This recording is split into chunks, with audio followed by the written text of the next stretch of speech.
Hello and welcome back to our channel Trading for Beginners. Today in this video I'm going to show you how to close position in Etoro. To do so, follow some simple steps with me. First of all, open your Etoro application or go to Etoro website from your browser.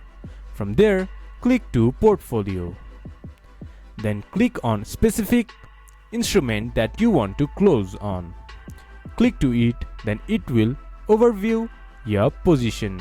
Choose any position that you want to close trade on, then you will see an option called Close Trade. Click to it, then it will close your position. This is how you can close position on Etoro. This much for today's video. If you guys find our video helpful, please leave a like and comment, and do not forget to subscribe our channel and hit the bell icon. I'll see you guys again in our next video. Thank you for watching.